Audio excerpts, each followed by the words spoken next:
마지막 절 봉독하시겠습니다.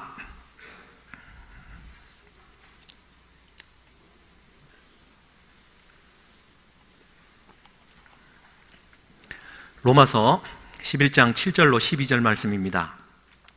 그런즉 어떠하냐? 이스라엘이 구하는 그것을 얻지 못하고 오직 택하심을 입은 자가 얻었고 그 남은 자들은 우둔하여 졌느니라.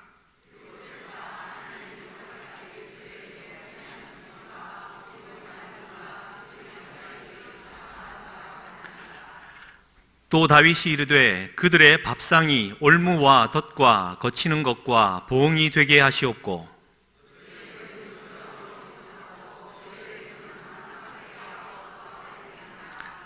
그러므로 내가 말하노니 그들이 넘어지기까지 실족하였느냐? 그럴 수 없느니라.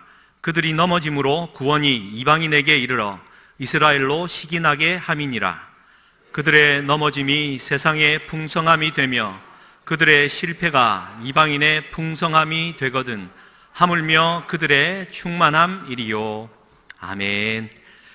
오늘 말씀을 따라 그들의 충만함이리요라는 제목으로 하나님 은혜 나누겠습니다. 이 3일 밤 저녁도 주님께는 나오신 사랑하는 성도님들께 우리 그리스도의 영이 충만하시고 하나님의 은혜가 충만하시기를 주님의 이름으로 간절히 축원합니다. 자분들과 함께 사랑합니다, 축복합니다 한번 인사 나누시겠습니다. 사랑합니다, 축복합니다.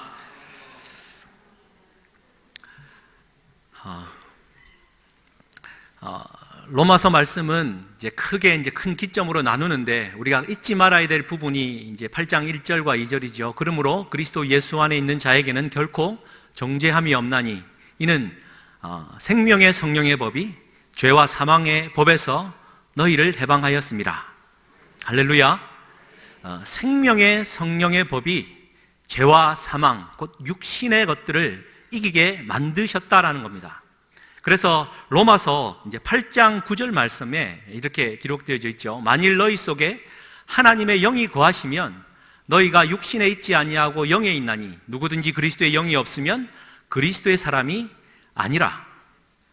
하나님의 영을 가리켜서 그리스도의 영이라고 표현하는 문장입니다. 하나님의 영은 우리 주 예수 그리스도의 영이고 그리스도의 영은 성령입니다. 이 하나님과 우리 주님과 성령은 같은 한 영이지요. 이게 곧 우리에게 주어진 비밀입니다. 그 생명의 성령으로 거듭나 하나님의 자녀된 자만이 알 수 있는 영의 비밀인 것이죠. 여러분, 제가 지금 비밀을 말하고 있는데 여러분 비밀스럽게 그 마음이 받아들여 지십니까? 이 비밀에 대해서요, 사도 바울은 골로새서 1장 26절에서 28절 말씀에 이렇게 기록해 주고 있습니다. 이거는 같이 한번 이제 3절 말씀인데 한번 읽겠습니다. 이 비밀은 만세와 만대로부터 감추어져 있던 것인데 이제는 그의 성도들에게 나타났고, 잠깐만요. 26절 잠깐만 띄워 주십시오. 이제 이 비밀이 이제 끝까지 감추어졌다가 이제 성도들, 곧 그리스도의 비밀, 생명의 성령의 법으로 하나님의 자녀가 된 그 사람들이 이제 알게 되었다라는 겁니다. 27절입니다. 같이 한번 읽겠습니다. 하나님이 그들로 하여금 이 비밀의 영광이 이방인 가운데 얼마나 풍성한지를 알게 하려 하심이라. 이 비밀은 너희 안에 계신 그리스도시니 곧 영광의 소망이. 잠깐 두십시오. 이 비밀을 뭐라고 말씀하고 있습니까? 너희 안에 계신 그리스도다. 참 다시 한번 우리가 되새겨야 될 말씀입니다. 우리 안에 계신 그리스도가 비밀이다라는 겁니다. 내 안에 계신 그리스도, 이것이 하나님께서 만대로부터 감추어 오시다가 하나님의 영으로 이걸 깨닫게 하여서 하나님의 자녀 되게 한 자 그 안에 그리스도의 영을 심어 주셨다라는 겁니다. 그래서 28절 시작.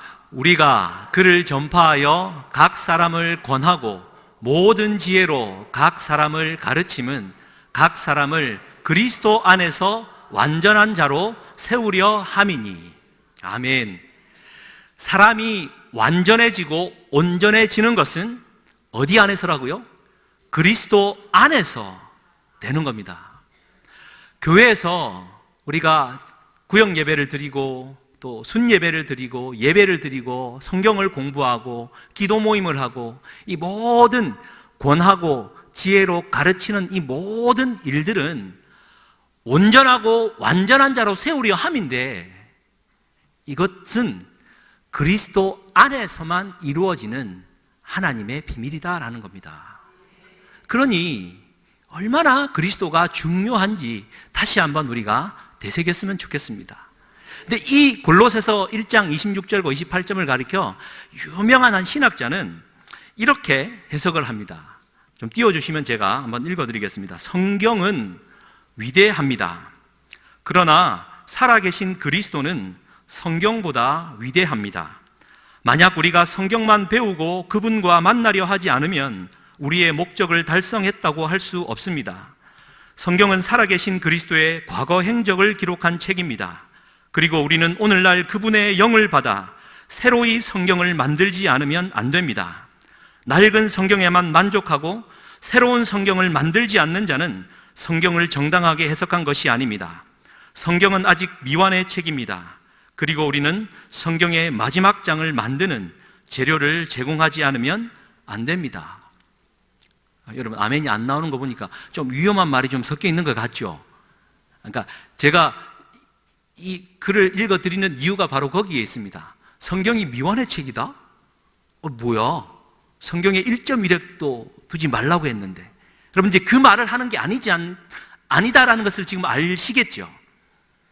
하나님의 말씀을 가르치고 배우는 모든 일련의 과정은 그리스도 안에서 이루어지는 것이다. 우리가 예배드리고 성경을 공부하고 성경을 읽고 기도하는 이 모든 일련의 과정, 그 모든 것 위에는 누가 계시다고요? 그리스도. 우리가 그분 그리스도를 제외하고 열심히 수고하고 하나님의 말씀을 읽으면서 은혜를 받고 하는 모든 일련의 과정들이 헛될 수 있다라는 경고가 우리에게 전달되고 있는 겁니다. 할렐루야. 여러분, 성경 많이 읽으시죠? 또 특별히 우리가 부흥 집회 이후에 또 애니 훈련 이후에 기도가 더욱 뜨거워지고 있는 것은 사실입니다.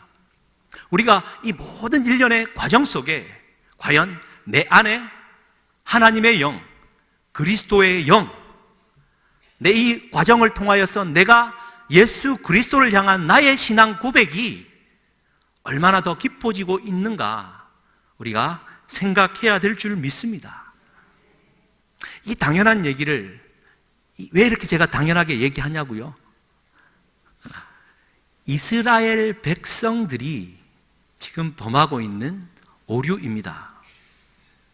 하나님의 말씀을 받고 하나님의 말씀을 주야로 묵상하며 하나님이 나를 인도하고 계시고 우리 민족을 택하였다라고 믿고 따라가는 이스라엘 백성들이 범하는 오류다라는 겁니다. 네, 좀 이따 말씀드리겠지만 오늘 사도 바울의 오늘 이 말씀을 다시 한번 참고해 보았으면 좋겠습니다. 11장 7절 말씀에 이렇게 기록되어져 있죠. 그런즉 어떠하냐? 이스라엘이 구하는 그것을 얻지 못하고 라고 기억하고 있습니다. 여러분, 이스라엘이 뭘 구했습니까? 의를 구했습니다. 하나님의 말씀을 통해 의를 구했어요. 유대인은, 곧 이스라엘 백성은 하나님의 말씀을 잘 지켜서 자기 의를 나타내면 구원이 임한다고 믿고 있었어요. 여러분, 오늘날 교육도 마찬가지입니다. 자기를 실현하는 것, 자아를 실현하는 것이 교육의 목적이라고 늘 가르칩니다. 그런데 우리 주님은 뭐라고 말씀하십니까? 자기를 부인하라 말씀합니다. 자아는 실현하는 것이 아니라 죽이는 것입니다. 자기를 부인하고 자기 십자가를 지고 우리 주님을 따라가는 것이 하나님의 자녀된 자의 본분이요, 그것이 참 인간의 모습일진데 세상은 가르칩니다. 네 꿈을 펼쳐라. 네가 원하는 삶을 살아라. 네가 원하는 대로 사랑해라. 자아를 실현하라. 동성애 문제도 마찬가지인 것 같습니다. 이게 죄의 원흉인데 그것을 계속해서 찾는 겁니다. 세상은 자기를 높이라고 말하지만 우리 주님은 자기를 낮춰라. 그래야 높아진다. 세상은 먼저 되려고 하지만 나중되라. 그래야 먼저 된다. 우리 주님은 그렇게 우리를 가르치고 계시죠. 그래서 로마서 10장 3절과 4절, 이스라엘 백성들이 범했던 오류가 그겁니다. 10장 3절과 4절입니다. 하나님의 의를 모르고 자기 의를 세우려고 힘써 하나님의 의에 복종하였느니라. 그리스도는 모든 믿는 자에게 의를 이루기 위하여 율법의 마침이 되었느니라. 할렐루야. 보십시오. 자기 의를 나타내려고 했지만 우리 주님 예수 그리스도가 오셔서 모든 율법의 마침이 되셨어요. 그러니 오늘날 신앙생활하는 우리는 그리스도로 모든 것을 맞춰야 합니다. 모든 것이 내 안에 살아계신 우리 주 예수 그리스도, 우리 주 예수 그리스도, 내 죄를 속량하시고 죽으시고 부활하셔서 지금도 하늘 보좌에서 나를 위해 중보하고 계신, 혹 내가 환난과 고통 중에 있으면 그 자리에서 벌떡 일어나 나를 위해 중보하고 계신 우리 주 예수 그리스도, 다른 보혜사 성령을 보내셔서 지금도 일하고 계신 우리 주 예수 그리스도, 그걸 통하여 우리가 마무리하고 우리 인생을 살아야 될 줄 믿습니다. 그래서 이제 이스라엘 백성들이 그런 오류를 범했는데요, 그리스도가 없었어요. 그런즉 어떠하냐? 7절입니다. 이스라엘이 구하는 그것을 얻지 못하고 오직 택하심을 입은 자가 얻었다. 그 남은 자들은 우둔하여졌다 기록합니다. 여러분, 택하심을 입었다라는 겁니다. 택하심을 입었다라는 것은 하나님의 은혜를 받았다라는 뜻입니다. 할렐루야. 여러분, 다시 한번 강조합니다. 오랜만에 이 단상에 서서 늘 강조하던 것 다시 한번 강조합니다. 하나님의 은혜가 제일 먼저입니다. 우리 주님을 위해 내가 뭘 할까? 우리 주님을 위해 내가 뭘 드릴까? 어떻게 하면 주를 기쁘시게 할까? 그 마음에 앞서 주님의 은혜를 받는 것이 먼저입니다. 이게 믿음의 법칙이거든요. 믿음도 은혜를 전제하지 않고서는 결코 있을 수가 없는 겁니다. 여러분, 왜 아브라함이 믿음의 조상이 되었습니까? 하나님이 떠나라고 하니까 말씀을 따라 순종해서 믿음의 조상이 된 것입니까? 네, 그러합니다. 그러나 그보다 앞서 아브라함은 하나님의 은혜를 입었기 때문에 그가 믿음의 조상으로 출발한 거죠. 왜 모세가 이스라엘 백성들을 이끌어내는 민족의 지도자로 세워졌습니까? 훈련을 잘 받았어요? 바로왕에서 40년 동안 왕자의 직분을 잘 감당해서 뭔가 관계적인 면에서 좋을 것 같았어요? 네, 그렇습니다. 그러나 그 모든 일련의 과정 속에 가장 우선되는 것은 모세는 하나님의 은혜를 입은 자이기 때문입니다. 이스라엘이 구하는 것을 얻지 못하고 오직 택하심을 입은 자가 얻은 겁니다. 우리는 늘 하나님의 은혜를 구하는 자리에 서야 되는 것입니다. 하나님, 내게 은혜를 베풀어 주시옵소서. 하나님, 내게 은혜를 베풀어 주시옵소서. 나는 은혜를 충분히 받았으니 하나님, 내가 주를 기쁘시게 어떻게 할까요? 아니, 그런 질문이 나오기 전에 더 하나님, 내게 은혜를 베풀어 주십시오. 하나님의 은혜가 차고 흘러 넘쳐서 나도 모르게 하나님의 은혜에 감사해서 하나님의 일을 하는 것이, 이게 믿음의 법칙이요 봉사의 원리라는 것을 우리가 꼭 좀 기억했으면 좋겠습니다. 그런데 오직 택하심을 입은 자가 하나님의 은혜를 얻었는데 그 남은 자들은 우둔하여졌다라는 겁니다. 하나님의 은혜에서 멀어지면 우둔해진다라는 것을 믿으시면 아멘 하시기를 바랍니다. 제가 저스틴 김 목사 흉내를 갑자기 좀 생각이 났나 봅니다. 우둔하다라는 말의 뜻은요, 무언가의 포로가 되었다, 돌같이 굳어졌다라는 표현과 똑같습니다. 하나님의 은혜에 멀어져 있으면요, 내가 우둔하여졌다라는 사실조차도 몰라요. 돌처럼 굳어지고 무언가에 내가 사로잡혀 버렸는데 그것을 모른 채 나는 열심히 생활하고 주를 위해 산다라고 착각하게 된다라는 겁니다. 우둔하여졌다라는 겁니다. 이따가 말씀드리겠지만 이번에 이스라엘을 경험하면서 제 마음 안에 그 마음 안에 가졌던 마음은 그 많은 열심과 하나님의 말씀에 대한 사모함과 간절함 속에 정작 내 안에, 그들 안에 우둔해진 마음이 있다라는 사실을 전혀 생각하지 못하고 있더라라는 것이 가장 마음이 아팠습니다. 진짜 로마서 말씀 그대로 이루어지는 것 같아요. 8절과 9절 말씀을 한번 보십시오. 기록된 바 하나님이 오늘까지 그들에게 혼미한 심령과 보지 못할 눈과 듣지 못할 귀를 주셨다 함과 같으니라. 혼미하다라는 말은 마취 상태를 말하는 거거든요. 완전히 이제 마취가 돼가지고 혼수 상태를 뜻하는 겁니다.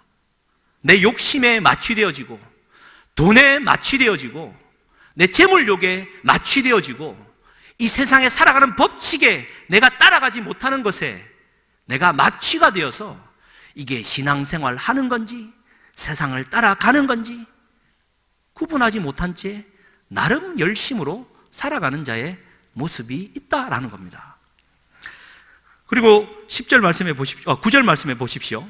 또 다윗이 이르되 그들의 밥상이 올무와 덫과 거치는 것과 보응이 되게 하시옵고 그들의 눈은 흐려보지 못하고 그들의 등은 항상 굽게 하옵소서 하였느니라. 10절 말씀에 보면요, 눈은 흐려보지 못한다. 똑같은 얘기입니다. 육적인 것들로 말미암아 눈이 가리워져 버린 것이죠. 그리고 그들의 등은 항상 굽게 하옵소서.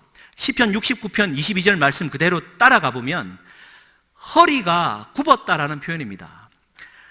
등이 굽었다, 허리가 굽었다라는 표현은 허리가 흔들린다라는 표현이고, 그 말은 중심이 흔들리고 있다라는 겁니다.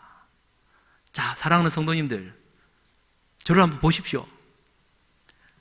여러분들은 지금 중심이 흔들리고 있으십니까? 눈이 흐려 보지 못하고 있는 것은 혹시 없는지요? 9절 말씀에 이렇게 말을 합니다. 그들의 밥상이 올무와 덫과 거치는 것과 보응이 되게 하옵소서. 참 좋은 표현이라 생각되어집니다. 밥상. 여러분, 가정에서 밥상을 차립니다. 밥상을 차려놓고 식사하실 때 여러분 어떠한 마음으로 식사하십니까? 그 밥상에 임재하신 그리스도가 여러분 보이십니까? 이 밥이 차려지기까지 희생한 돼지와 소의 피 흘림을 느끼십니까? 채소의 그 갈림을 여러분 느끼십니까? 이거는 여담이고요. 우리가 가진 밥상 자체를 두고 우리의 육을 채우고 우리의 어떤 그 생활의 에너지가 육신의 것들을 분출하는 것으로 간다면은 그 밥상은 말 그대로 올무가 되고 덫과 거치는 것과 보응이 된다라는 것입니다. 여러분, 밥상을 두고 이 밥상이 올무나 거치는 것이 되지 않기 위하여 이 밥상에 땀과 눈물과 또 그 밥상 자체는 성찬 아니겠습니까? 매 식사 때마다 그러기는 힘들겠지만 정말 이것을 먹음으로 내 육이 죽고 내 영이 살아 하나님을 기쁘시게 하는 자가 되겠습니다 라는 그러한 고백을 여러분 하십니까? 교회 식탁도 마찬가지인 것 같습니다. 이 말씀을 준비하면서 제 마음 안에 든 생각입니다. 주말마다 우리가 이제 오전에 교회 식탁을 닦아요. 그런데 그 전날, 그 전주에 메뉴가 무엇이 있는지 식탁에 그대로 나타나 있습니다. 무슨 말씀인지 알겠죠? 카레를 먹으면 밥상 위에 노란 것들이 여전히 묻어 있습니다. 한 일주일쯤 지나니까 닦으려면 상당한 힘이 듭니다. 또 그것만 있는 게 아니라 먼지가 많이 묻어 있어요. 물론 봉사하시는 분들이 다 이제 주일 새벽 아침마다 이제 닦는 걸로 압니다만 토요일마다 닦습니다. 지금 제가 그 일을 한다라고 생색내려고 하는 것이 아님을 꼭 기억해 주십시오. 말씀을 준비하다가 이 밥상의 의미를 생각하니 한편에서는 이러한 마음이 들었습니다. 과연 우리 교회의 식탁 공동체는 진짜 이 식탁을 통하여 때로는 옳무나 거치는 것이 되지는 않는지. 많은 대한민국 교회 중에 점심 식사를 무료로 제공하는 교회는 여러분 많지 않습니다. 또 이렇게 돌아가면서 수고하는 일들이 쉽지 않은데 우리 교회는 잘 보존되고 있는 것 같아서 참 감사한 일입니다. 다만 내가 교회에서 식탁을 나누고 하면서 1년에 한 번 정도는 내가 먹는 식탁을 수건이나 걸레로 한 번쯤 닦느냐? 예? 그 닦는다라는 의미는 이게 그냥 뭐 닦는 게 아니라 하나님이 내게 주신 은혜, 그냥 베풀어 주신 은혜 아니겠습니까? 식탁이라는 게 그렇게 무료로 함께 누구나 다 초청하는 식탁. 참 감사하죠. 지나가다가 그냥 일반인이 들어오셔서 식사를 먹어도 아무런 말 없이 우리는 다 제공합니다. 얼마나 아름다운 공동체입니까? 나는 식탁 앞에 한 번쯤 이게 닦을 수 있나?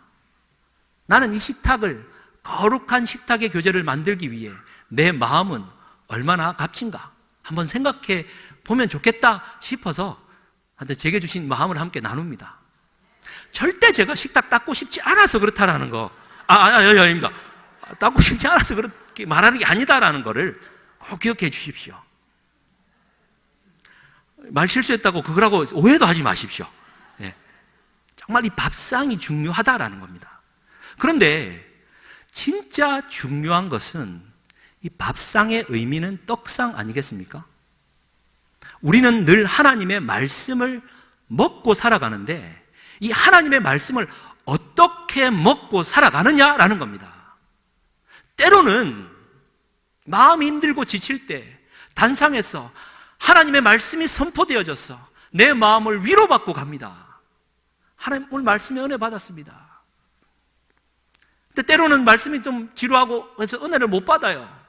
오늘은 좀 고만고만했습니다. 뭐 이런 반응들이요, 혹은 이 말씀 자체를 내가 온전히 받고 있나 점검해야 될 필요가 있는 겁니다. 이 말씀도 지는 말씀을 잘 못 전하면서 잘 받아들여야 된다고 말을 하고 있지 않다라는 얘기를 제가 꼭 기억해 주시기 바랍니다. 하나님의 말씀을 그리스도의 영으로 받지 않으면 이 말씀은 다 육의 것으로 사라져 버리는 겁니다. 지금 사도 바울이 자신의 동족인 이스라엘 백성들, 유대인들을 향하여 그들이 구하였던 것은 얻지 못하였다, 하나님이 택하신 자들만 받았다, 이 말은 하나님의 영, 그리스도의 영으로 말씀을 받지 않으면 전부 다 육의 것이 되어서 다 버려진다라는 것을 말씀해 주고 있는 거예요. 그래서 지금 그리스도의 그 비밀인 온전한 식탁, 하나님의 말씀을 어떻게 받느냐, 이게 참 중요하다라는 겁니다. 여러분 아시다시피 제가 한 3주 정도 이렇게 잠깐은 아니지만 이스라엘과 로마를 좀 다녀왔습니다. 이 선교 보고처럼 이렇게 드려야 되나 싶기도 하면서도 굳이 그렇게는 안 하고 말씀에 따라 가면서 필요한 내용들을 계속 나눴으면 좋겠습니다. 오늘은 이거예요. 유대인, 이스라엘 백성들이 하나님의 말씀을 어떻게 받고 있나라는 것을 제가 많이 느끼게 되었는데요, 진짜 말 그대로 올무와 덫과 거치는 것과 보응이 되었고 눈이 흐려 보지 못하고 등이 굽어 있고 중심이 흐려져 있다는 것을 다시 한번 확인하고 왔다라는 겁니다. 사진 한번 좀 띄워주십시오. 첫날 이제 텔아비브 벤구리온 공항에 도착한 시간이 새벽 1시경이었습니다. 이제 10인 이상 되는 이제 쉐룻이라는 택시를 타고 숙소로 한 1시간 정도 가야 되는데 사람들이 모여야 되니까 한 1시간 정도 기다렸습니다. 여러분 저 유대 모자 쓴 친구들 보이죠? 저 친구들이 몇 살일까요?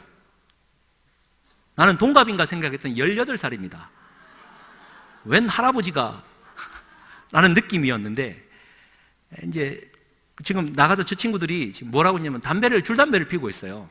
그런데 이제 한 친구가 들어와서 좀 얘기를 좀 나눌 때 제게 이제 설교를 하는 겁니다. 나 개신교 목사인데 너는 누구냐? 나는 고등학생이다.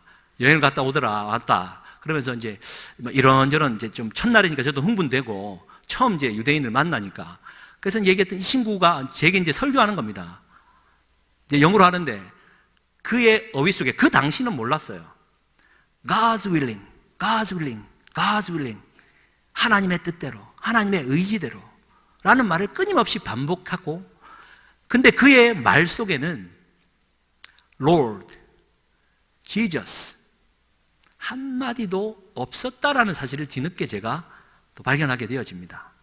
제 느낌이 남은 느낌이 뭐였냐면 여러분 인샬라 아시죠?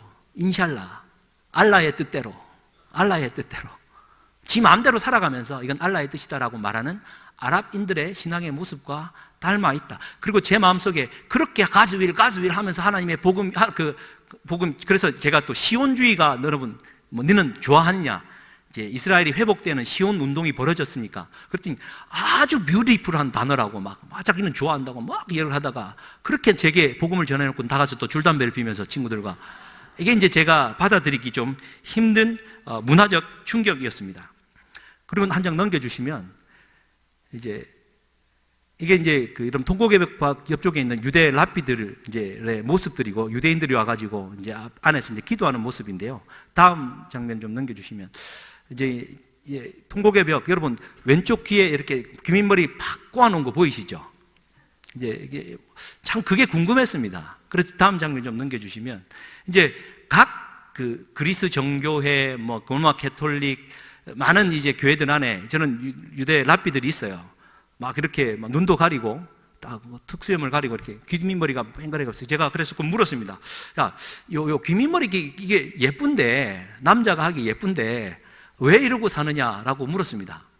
물론 제가 좀 번역을 하니까 좀 그렇습니다. 그래서 그런지 말을 못하는 거예요. 첫째로는 그들이 영어를 잘 못하기 때문이기도 하고 둘째로는 왜 그런지 자기들도 잘 몰라요. 그래서 몇 번의 대화 끝에 얻어낸 답은 토라. 하나님의 말씀에 그리 됐다. 그러고 보니까 레위기에 제사장들은 귀밑머리를 자르지 말라라는 말이 있습니다.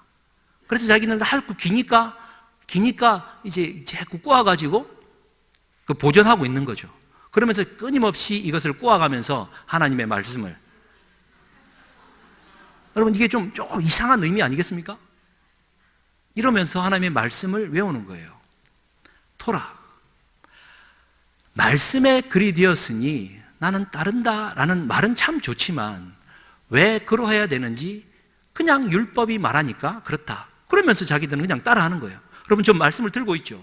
왜 율법을 저렇게 외우면서 다는 줄 아십니까? 토라. 하라고 했으니까. 다음 장면을 좀 넘겨주십시오.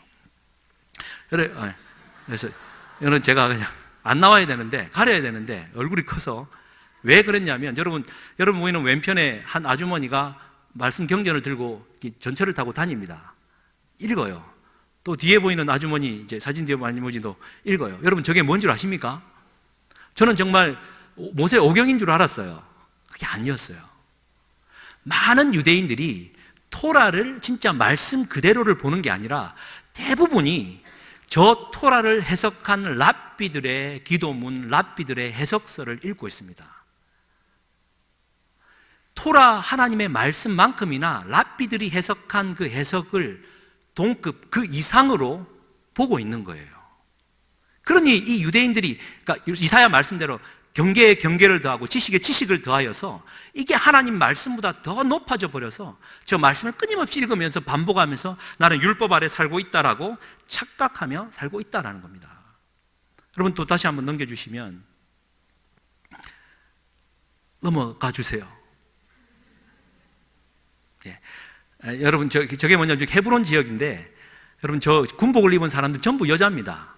그러니까 이스라엘은 지금 남자는 의무복무 3년, 여자는 의무복무 2년을 하게 되는데, 네게브 광야 사막을 다닐 때 제가 탱크로 군사훈련하는 것까지는 확인했습니다만, 도시마다 저렇게 새롭게 복무를 시작하는 이제 청년들을 불러놓고 각 이제 예배처에서 신앙을 가르치면서 하는, 저 친구들이 지금 총을 다 하나씩 다 들고 있어요.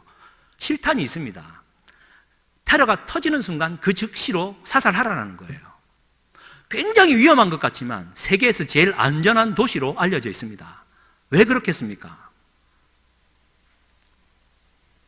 내 옆에 총 차고 군인이 있는데 어느 누가 총을 꺼내서 테러를 범하겠습니까? 혹 칼을 꺼냈다면 그 자리에서 죽는 겁니다.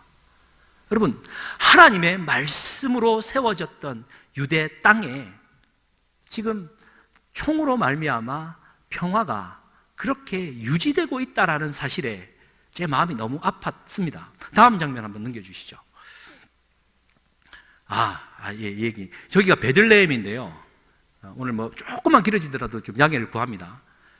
여러분, 이스라엘은 가자 지구는 완전히 팔레스타인 지역으로 분리되어 있어요. 지금도 미사일이 날아갔다 하지만 많은 이스라엘 땅 안에는 팔레스타인 자치지구가 군데군데 숨어 있습니다. 점처럼 숨어 있습니다. 공교롭게도 예수님이 태어나신 베들레헴도 팔레스타인 자치지구예요. 이번에 목사님께서 저에게 연수를 보내시면서 주신 미션이 하나 있다면 혼자 부딪혀라. 잘 준비하다가 다 버리고, 그래, 진짜 그날 밤에 숙소에 들어와서 주님 내일은 어디를 갈까요? 그래서 찾고 검색하고 기도하다가 주시는 마음으로 갔는데, 첫째 날 베들레헴을 제가 셋째 날 처음 렌트를 해서 베들레헴으로 들어갔습니다. 분리 장벽이 있다라는 사실을 베들레헴 앞에 가서야 알았습니다. 렌트를 하는 순간 렌트 가게에서는 가지 말라는 도시가 3군데가 있었어요. 베들레헴, 여리고, 라물라. 가지 말라는 베들레헴을 제일 먼저 갔습니다. 그러니까 아니나 다를까 제가 저곳에 가면서 긴장을 하고 갔는데 분리장벽 군사를 통과해 들어가야 되는데, 지금 잠깐 제가 간증하는 겁니다. 아랍 친구가 하나 붙더라고요. 너 못 들어간다. 제가 알아보니까 함부로 들어가면 돌을 맞고 이스라엘 간판을 달고 있으면 테러를 당한다라는 거예요. 겁을 먹었습니다. 그럼 됐다, 난 갈란다 라고 돌아서는데 어디를 갈지 몰라 차에서 자꾸 검색을 하고 기도하는데 그 친구 다시 붙는 겁니다. 200세겔에 자기가 태워주겠다는 거예요. 200세겔이면 한 5만 원, 6만 원 정도 됩니다. 그래, 내가 왔는데 예수님 태어난 곳은 내가 좀 바가지지만 그래도 들어가 봐야지. 베들레헴만을 모르니까. 그래, 들어갔는데 들어가다가 이 친구가 은행 앞에 서더니 여기는 요르단 지역이라 디나르라는 돈을 쓴다. 세겔이랑 똑같다. 그러니 200디나르를 달라는 거예요. 그래서 제가 그래, 뭐 긍휼의 마음으로 그 정도 해줄 수 있지. 은행 찾아갖고 이제 다 안 주고 저도 좀 이렇게 해야 되니까 거래를 했죠. 지금 반 주고 다 마치면 내가 반 주겠다. 그리고 한번 보십시오. 저희가 이제 예수님 탄생교회고 엄청난 관광객 때문에 그 성지를 들어가려면 한 3시간 정도 줄을 서야 됩니다. 그런데 그 친구 덕분에 중간에 치고 들어가 30분 만에 다 해결하고 나왔다. 그것 자체만으로도 제가 참 감사했는데 한번 넘겨주십시오. 저희가 이제 베들레헴 지구고요. 또 넘겨주시면 저희가 베들레헴 분리장벽입니다. 그러니까 도시마다 저렇게 세워져 있어요. 아랍인과 유대인을 분리시켜 놨어요. 그래서 평화롭다라고 말을 하는 겁니다. 한 장 넘겨주시면 이제 그 분리장벽을, 여러분 저기 트럼프 사진이 보이십니까? 네. 그 기둥을 안고 있는 트럼프 사진. 저게 이제 뱅크시라는 사람이 밤새 그림을 그려갖고 유명해진 그림인데, 이제 뭐 저런 식으로 해서 이제 살아가는데요. 왜 제가 이 말씀을 길게 드렸냐면, 그날 저녁에 돌아와 느낌이 싸한 겁니다. 그래서 그 환율표를 제가 핸드폰으로 찍어보니까 디나르는 세겔의 5배였던 거예요. 그러니까 한 6, 7만 원 되는 돈을 5배 사기를 당했으니 30만 원. 내가 헌금을 하라면 하겠는데 그 나쁜 놈은 지금도 생각하면 근데 여러분, 참 진짜 중요합니다. 내가 깨어 있어야 되고, 깨어 있으려고 노력했음에도 불구하고 당한 나의 모습에 처참했지만, 여러분, 이게 이제 목요일인데요. 그날 수요일 저녁 온라인상으로 담임 목사님 설교가 뭐였는지 아십니까? 2주 전입니다. 원수를 사랑하라. 용서할 수 없는 사람은 한 사람도 없다. 여러분, 해외에서 고국의 언어로 하나님의 말씀이 내게 심겨지면요, 오래 가더라고요. 그래, 내가 그리 살아야지. 뭐 메시지가 좋고 나쁘고 이런 걸 다 떠나서요, 딱 마음 안에 박혀 있었습니다. 그래서 그 밤 제가 진짜 한숨도 못 잤어요. 그 시기야. 근데 이제 하나님 말씀이 남아 있는 거예요. 원수를 사랑해라. 주여, 그 새끼 사랑하게 하옵소서. 내일 찾아갈까요? 똑같이 있을 텐데. 새끼. 하나님 그 새끼만. 주여. 근데 진짜 여러분, 그렇게 기도하고 아침에 일어나니까 정말 내 마음 안에 그 새끼가 내 마음 안에 남아서 긍휼의 마음으로 다가오는 거예요. 그래, 너는 오늘 횡재했다. 내가 좀 아꼈으면 되지. 라는 마음이 되어지고, 그때부터 정신 똑바로 차리고, 나머지 여정 속에 엄청 많은 만사를 붓거든요. Get out of here! 가란 말이다. 막 내 마음 안에서 담대한 믿음이 생겨서 잘 마무리할 수 있었습니다. 이 말씀을 드리는 이유가 그래요. 이스라엘 땅, 그 복음을 가지고 사기치며 물의 욕으로 살아가는 사람들도 넘쳐나는 곳이 약속의 땅 가나안입니다. 환상에 사로잡히지 말아야 돼요. 육의 것을 이겨야 됩니다. 그리고 여러분 사진을 한번 넘겨주십시오. 제가 이제 결정적으로는 이 말씀을 좀 나누면서 이제 오늘 말씀을 마무리해야 되는데요. 잘 보이십니까? 저 위에 보면 갈릴리 호수가 보이죠. 그리고는 그 위에 보면은 벳세다, 그리고 가버나움이 있습니다. 그러니까 갈릴리 북쪽에 예수님이 사역하시고 제자를 부르시고 저 갈릴리를 중심으로 예수님은 예수 운동을 펼치셨어요. 거기서 조금 왼쪽에 보면은 나사렛이 보이는데, 그리고 그 갈릴리에서 위로 쭉 올라가시면 가이사라 빌립보가 보이십니까? 가이사라 빌립보, 노란 종이 위에 딱 있습니다. 저 갈릴리에서 가이사라 빌립보까지 거리가 자동차로 54km입니다. 걸어가기에는 조금씩 쉬엄쉬엄 가면 약 이틀에서 3일 정도 걸리는 거리입니다. 여러분, 가이사라 빌립보에 무슨 일이 있었죠? 예수님이 제자들을 데리고 거기 가셔가지고 사람들이 나를 누구라 하느냐, 엘리야라고도 하고 선지자라고도 합니다. 그럼 너희는 나를 누구라 하느냐? 주는 그리스도시요 살아계신 하나님의 아들이십니다. 내가 천국의 열쇠를 주겠다. 이 얘기가 가이사라 빌립보에 벌어지는 거예요. 여러분, 제가 갈릴리 저기를 있다가 가이사라 빌립보로 바로 올라가면서 무슨 생각을 했는 줄 아십니까? 와, 예수님 이 귀한 얘기 좀 갈릴리 근처인 줄 알았는데 굳이 제자들을 데리고 54km나 걸어서 굳이 저기까지 가셔가지고 그 이야기를 남기시고 또 돌아오실 거는 뭡니까? 라는 생각이 들 정도로 멀었어요. 사진 한번 보여주십시오. 그러니까 저기가 이제 갈릴리 호수에서 왼쪽편인데 저 멀리 보이는 곳이 나사렛 동네입니다. 나사렛. 산 위에 동네에 있는데 예수님이 저기서 이제 사셨고 또 넘기시면 저 동네에서 북쪽 아래로 한 장 넘겨주시면 이제 내려가면 산 아래 바로 내려가니까 갈릴리 가나가 있더라고요. 어머니와 예수님이 산동네로 바로 내려가니까 가나에서 혼인잔치에서 첫 사역을 베푸셨구나. 저 갈릴리 가나에서 한 25km 들어가면 이제 갈릴리 호수가 나옵니다. 넘겨주시고요. 여기가 이제 갈릴리 호수가 나오는 곳인데, 저기 왼쪽 위에가 이제 가버나움, 예수님의 제2의 고향이죠. 사역을 펼치셨던 곳이고, 저기에서 사진 옮겨주시면 54km, 여기가 이제 가버나움이고요. 넘겨주시면 저기가 이제 원래 성지순례 갔다 오신 성도님들 아마 지금 감회가 새로우실 것 같습니다. 가이사라 빌립보입니다. 예수님이 굳이 제자들을 데리고 저 먼 거리를 가신 그곳입니다. 저희가 왜 그러냐면 한 번 넘겨주시면 저희가 지금 돌로 되어 있죠. 저 사이로 물이 엄청 흘러 넘칩니다. 넘겨주시고 물이 얼마나 솟아나는지 콸콸콸콸 솟아나는 곳입니다. 넘겨주시면 저기에 헤롯 왕이 로마 황제 아우구스토 곧 시저 왕에게 궁전을 지어 바친 곳이에요. 저것이 지금 다 무너져서 있었지만 복원도를 보면 이제 저렇게 보이지 않습니까? 한 장 넘겨주시면 저곳은 곧 또 저게 발굴된 유적인데요, 아브라함의 문입니다. 가나안으로 아브라함이 들어왔다라고 표현하고 있는 문이에요. 그러니까 가나안의 첫 관문이 곧 가이사라 빌립보 단 지역을 뜻하는 곳입니다. 한 장 넘겨주시면 예. 여러분, 앞쪽으로 다시 돌아와 주십시오.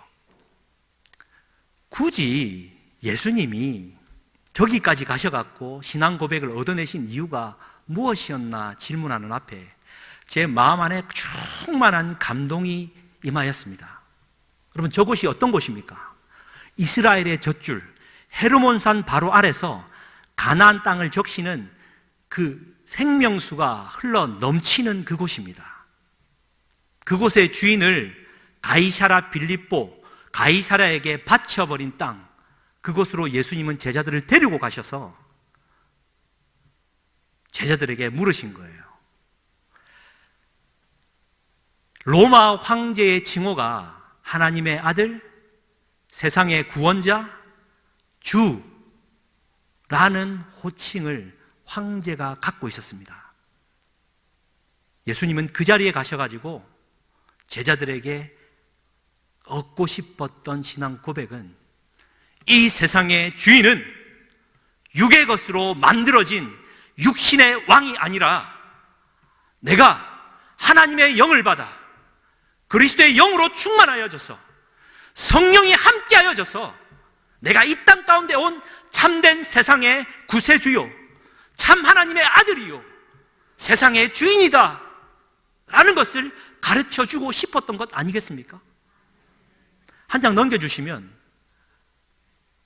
로마에 아라파치스 아우구스테라는 지명이 있습니다. 이건 평화의 재단이 이렇게 만들어져 있는데요, 저걸 번역하면 아우구스투스 왕가의 평화의 시대라는 뜻입니다. 여러분, 아우구스투스의 평화의 시대, 팍스 로마나는요, 예수님이 태어나시기 전 20년 전과 예수님이 태어난 시대를 아울러서 약 200년 동안 계속되어진 아우구스투스 왕가의 평화의 시대를 가리키는 말입니다. 우리 예수님은 이 팍스 로마나 시대에 육신을 입고 이 땅 가운데 오신 거였어요. 뭘 말하고 있습니까? 로마의 평화는 총칼로 그들이 지배 체제에 순응하지 않으면 그 즉시로 베어버리는 총칼로 만들어진, 말하자면 유대 장벽으로 억지로 만들어 놓은 평화라고 한다면, 우리 하나님께서, 우리 주님께서 이 땅 가운데 오셔서 강조하신 하나님의 나라는 사랑과 섬김과 돌봄과 이 비폭력적 가치를 우리에게 말씀해 주고 있는 것 아니겠습니까? 한번 넘겨주십시오.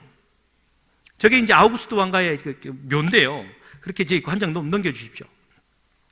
저렇게 아우구스투스의 재단을 만들어가지고 로마 황제를 신격화한 거예요. 저게 만들어진 그 시점에 우리 주님은 가이사라 빌립보에 가셔가지고 그 몇 안 되는 제자들 앞에 두고 내가 그리스도다, 내가 하나님의 아들이다, 하나님의 영으로 구주 예수 그리스도 그분만이 이 세상을 구원할 구원자이다라는 것을 강력하게 보여주신 것 아니겠습니까? 그런 예수님의 가르침을 뒤로하고 이스라엘 백성들은 그리스도를 쏙 빼먹고 하나님의 말씀을 잘 따라가고 있더라라는 겁니다. 그래서 여러분 11절 말씀에 12절 말씀에 이렇게 얘기되어집니다. 그러므로 내가 말하노니 그들이 넘어지기까지 실족하였느냐? 그럴 수 없느니라. 그들이 넘어짐으로 구원이 이방인에게 이르러 이스라엘로 시기 나게 하려 함이니라. 여러분, 이 말은 이스라엘 백성들이, 같은 동족들이 그리스도 예수를 다 빼고 말씀에만, 육의 것에만 사로잡혀서 구원에서 멀어졌지만 그는 다시 희망을 얘기합니다. 이스라엘 백성들이 완전히 넘어져서 하나님의 은혜에서 완전히 멀어져 버렸느냐? 그럴 수 없느니라. 그들의 넘어짐으로 말미암아 복음은 이방인에게로 갔고, 여러분, 우리에게 왔습니다. 그리스도를 구주로 고백하며 영의 사람으로 거듭나 하나님의 자녀된 우리가 열심으로 신앙생활하여져서 그리스도로 말미암아 구원받은 그 은혜의 복음을 다시 유대인들에게 증거하여 그들도 하나님의 구원에 이르게 하는 것이 하나님의 섭리다라는 이야기입니다. 사랑하는 성도님들, 이게 바울의 심령인 것입니다. 예수를 그리스도로 믿고 살아가는 우리는 어떠한 사람도 정죄해서는 안 됩니다. 심지어 하나님의 복음을 모르고 떠나버린 그러한 자라 할지라도 하나님이 그 과정을 통하여서 하나님이 하시려는 은혜가 있다는 것을 기억하시면서 늘 우리는 긍정의 메시지를 쏟아 놓아야 될 것입니다. 그래서 12절 말씀에 이렇게 기록되어 있죠. 같이 한번 읽겠습니다. 그들의 넘어짐이 세상의 풍성함이 되며 그들의 실패가 이방인의 풍성함이 되거든 하물며 그들의 충만함이리요. 할렐루야. 예, 그들이 넘어짐이 이방인에게 풍성함이 되었듯이 하물며 그들이 그리스도로 말미암아 변화되어지면 얼마나 큰 은혜가, 이 세상을 구원한 은혜가 있겠느냐라는 말입니다. 그러니 제 마음 안에도 유대인들을 향한 그 마음이 참 안타까웠지만 그들을 향한 화살 기도가 나왔던 이유는 사도 바울이 말한 대로 그들에게도 하나님의 복음이 여전히 유효하다라는 것을 기억했기 때문입니다. 사랑하는 성도님들, 정말 원수 같은 사람이 있으십니까? 원수가 되려는 사람이 있으십니까? 막 스물스물 올라오는 마음이 있으십니까? 꼭 기억하십시오. 하나님은 그 영혼도 사랑하십니다. 하나님의 때가 되었을 때 그 영혼도 하나님이 능히 들어서시는 하나님의 풍성함이 그에게 임하여서 하나님의 자녀로 쓰임받을 때가 있다는 사실을 기억하시면서 오늘 이 로마서 말씀을 정말 하나님의 넓은 사랑, 하나님의 나라의 가치, 사랑과 섬김과 돌봄의 그 비폭력적 가치로 섬기며 살아가는 저 우리가 될 수 있기를 주님의 이름으로 간절히 축복합니다. 함께 기도하시겠습니다. 우리 기도하실 때요, 하나님, 나는 지금 우리 주 예수 그리스도를 어떻게 신앙으로 고백하고 있습니까? 나의 주 예수 그리스도, 주는 그리스도시요 살아계신 하나님의 아들이십니다 라는 신앙 고백에 합당한 삶을 살아가고는 있는지요? 나는 잘 살아가고 있다는 생각 끝에 돌아보면 섬찟한 것이 때로는 느껴질 때가 있습니다. 나는 또 오늘 육을 따라가는 자였습니다. 하나님, 매일마다 내게 주어지는 식탁에 감사함도 없이, 매일 내가 읽는 하나님의 말씀에 그리스도가 없이 나는 그 말씀을 먹고 있었습니다. 하나님 용서하시고 주는 그리스도시요 살아계신 하나님의 아들이심을 내 영이 고백하게 하여 주시옵소서. 그래서 내 신앙이 하나님의 은혜 가운데에 날마다 깊어지고 넓어지고, 그래야 해서 하나님의 나라가 내 삶을 통하여 펼쳐지게 하여 주시옵소서. 우리 주여 한번 부르짖고 돌아보시면서 기도하시겠습니다. 주여, 하나님 아버지 감사합니다. 아버지 하나님, 참 돌아보면 나는 이 유대인에 대하여 설교하며 살아가면서 유대인의 꼭 닮은 모습을 또한 돌아보게 되어집니다. 아버지 하나님, 예수 그리스도, 우리 주 예수 그리스도 그분의 옷을 입어야지만 내가 의롭게 될 수 있음을 기억하며 오늘도 하나님의 은혜를 구합니다. 아버지 하나님 도와주시옵소서. 나는 부족하고 연약한 존재임을 기억합니다. 아버지 하나님, 우리 주님께서 굳이 제자들을 데리고 그 먼 곳까지 가셔서 가이사라 빌립보 지역에서 가이사라 황제 아우구스토를 향한 모든 칭호가 우리 주 예수 그리스도에게 돌려져야 된다는 사실을 가르쳐 주셨음을 보게 하시니 감사합니다. 우리 주님이시여 하나님이 오셔서 참 구주 되신 우리 주 예수 그리스도, 우리 주 예수 그리스도만을 믿음으로 고백하며 서게 하여 주시옵소서. 성령 하나님, 때마다 일마다 하나님의 말씀을 심겨주셔서 어떠한 육신의 일을 당하고 환난과 고난과 어려움을 당한다 하더라도 내 안에 심겨진 하나님의 말씀이 성령의 은혜로, 보혜사 성령의 은혜로 아버지 하나님, 세상을 이기는 아름다운 삶을 영위하게 하여 주시옵소서. 하나님 감사합니다. 축복하여 주시옵소서. 우리 한 가지 더 기도하기를 원합니다. 사랑하는 몸된 교회에 성령의 충만함이 임하여 치유와 회복의 역사가 나타나기를 원합니다. 온전히 회복되어지는 은혜가 있기를 소망합니다. 그래서 우리 사모님이 일어나게 해주시고, 병상에 누워서 고통 중에 있고 수술 후에 회복 중에 있는 사랑하는 성도들 하나님이여 함께하여 주시고, 하는 일마다 하나님의 영의 일들을 감당케 하여 주시옵소서. 사업에 복을 주시고 계획하는 모든 일들에게 복을 주하여 주셔서 하나님을 영화롭게 하는 하나님의 사람이 되게 하여 주시옵소서. 우리 목사님을 축복하여 주시옵소서. 그러한 마음으로 주여 한번 부르시고 또 기도하겠습니다. 주여, 하나님 아버지여 감사합니다. 주의 전에 성령의 충만한 은혜가 있게 하여 주셔서 하나님의 영으로 충만하여져서 하나님 치유와 회복의 역사가 나타나기를 간절히 소망합니다. 아버지 하나님, 나는 부족하고 연약하지만 하나님 내 있는 모습 그대로 주님 앞에 나아가 하나님의 의를 덧입어 주의 의로운 그런 빛으로 거듭나 하나님의 영원한 빛이 내 안에 드러나게 하여 주시옵소서.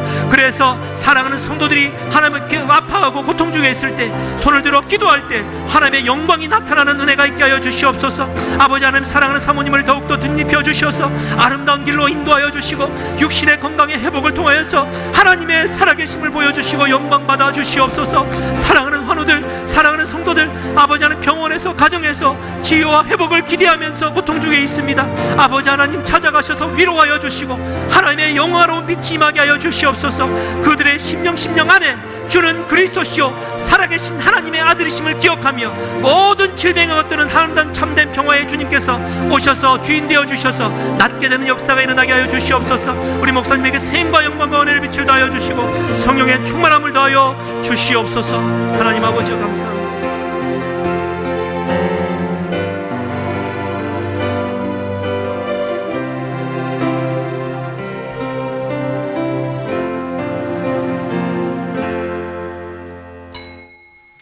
할렐루야. 우리 다같이 찬송가 190장 간절한 마음으로 한번 부르시겠습니다. 성령이여 강림하사 나를 감화하시고 애통하며 회개할 마음 충만하게 하소서. 성령이여 강림하사 크신 권능 주소서. 원하옵고 원하오니 충만하게 하소서.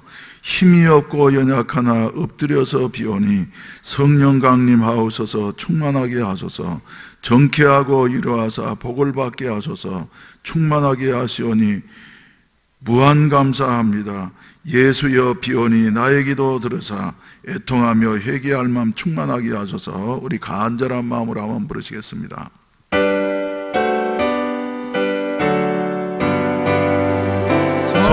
성령이여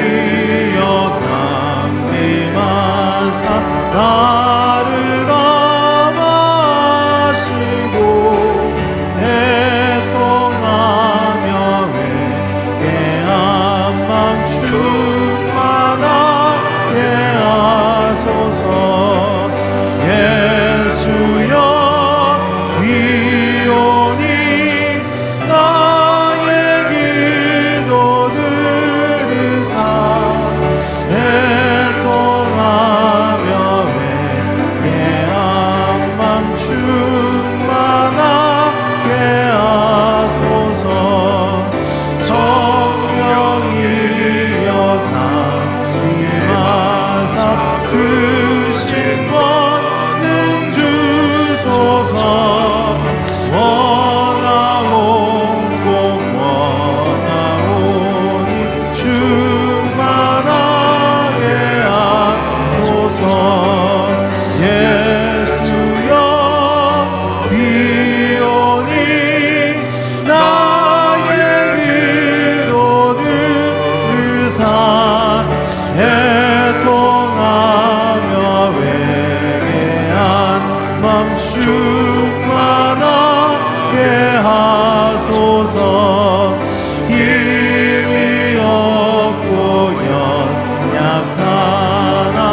충만하게 하소서. 정케하고 위로하사 복을 받게 하소서. 충만하게 하시오니 무한 감사합니다. 예수여 비오니 나의 기도 들으사 애통하며 회개한 맘 충만하게 하소서. 아멘. 아멘. 이 시간에는 기쁜 소식을 전달해 드리는 것 같은 시간입니다. 무슨 소식이 기쁜 소식이에요? 요사이 결혼한다고 하는 것은 대단히 기쁜 소식입니다.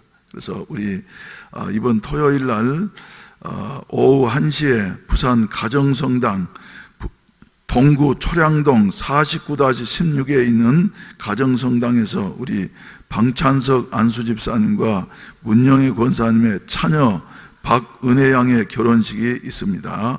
교회에서는 11시 30분에 출발하도록 하겠습니다. 그래서 결혼 예식을 시작하기 전에 12시 30분부터 식사를 하시고 그리고 결혼식에 참여하실 수 있도록 이렇게 하겠는데 그 가정에 나오셔서 특송하도록 하겠습니다.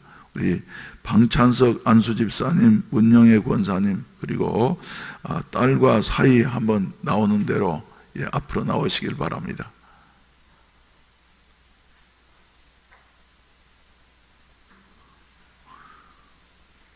어떻게 주인공들은 안 나오고? 예. 바빠서, 예.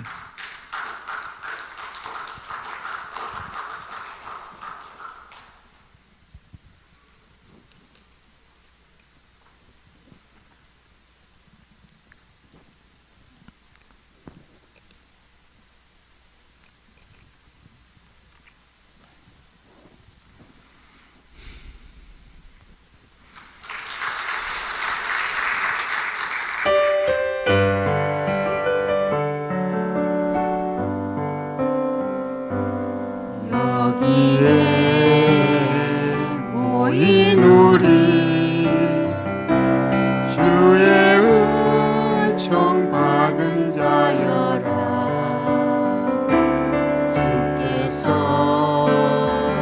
이 자리에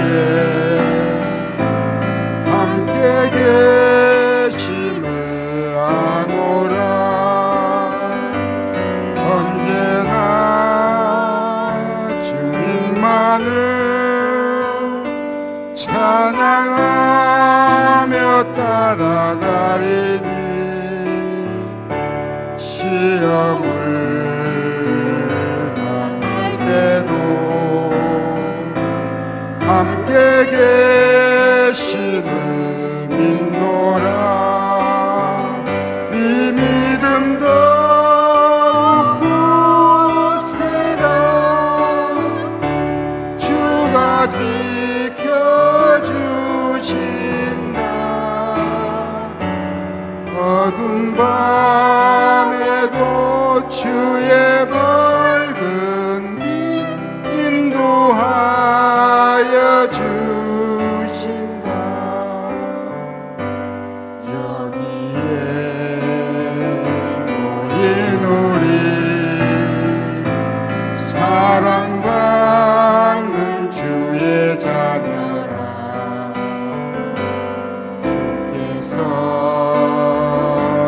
뜻하신가. 우리 통해 펼치신가. 고통과 슬픔 중에 더욱 주님을 기하오니 어려움 이겨내고 주님 더욱 불안정하게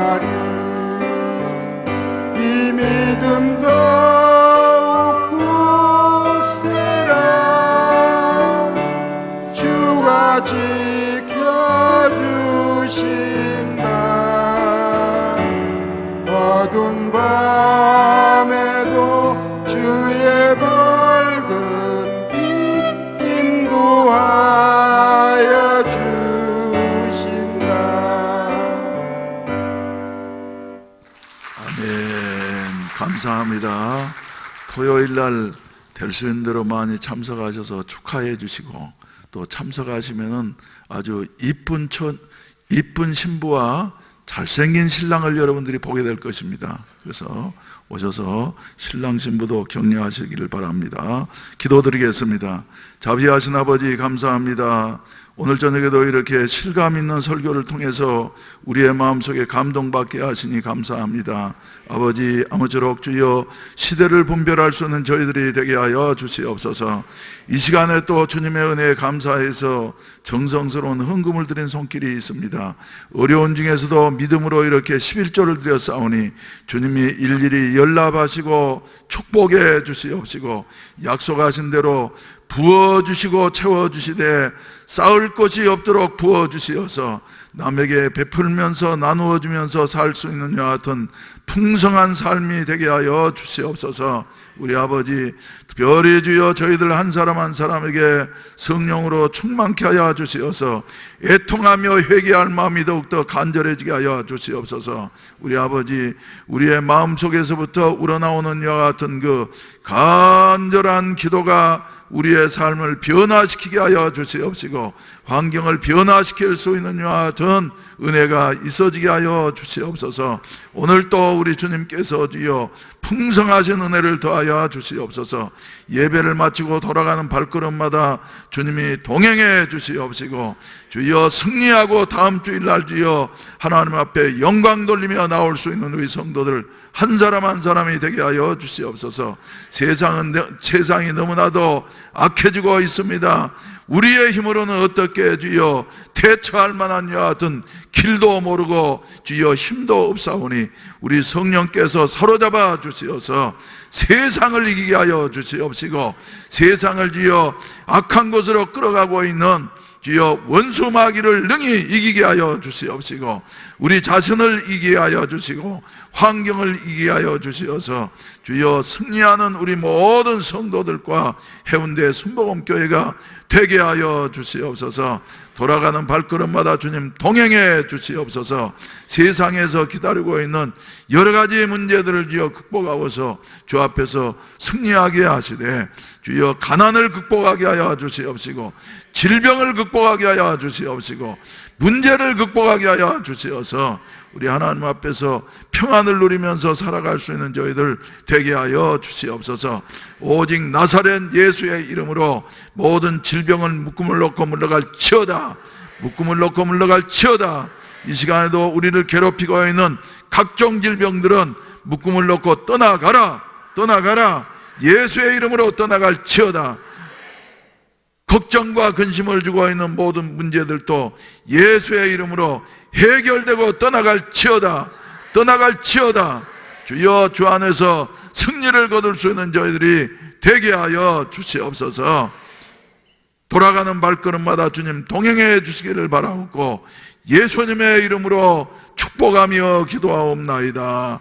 아멘. 하늘에 계신 우리 아버지여, 이름이 거룩히 여김을 받으시오며 나라에 임하오시며 뜻이 하늘에서 이루어진 것 같이 땅에서도 이루어지이다. 오늘날 우리에게 일용할 양식을 주옵시고, 우리가 우리에게 죄 지은 자를 사하여 준 것 같이 우리 죄를 사하여 주옵시고, 우리를 시험에 들게 하지 마옵시며 다만 악에서 구하옵소서. 대개 나라와 권세와 영광이 아버지께 영원히 있사옵나이다. 아멘. 주여 삼창하시고 난 다음에 간절히 기도하시다가 자유롭게 하시겠습니다. 주여, 주여, 주여. 자비하신 우리 아버지 하나님이여,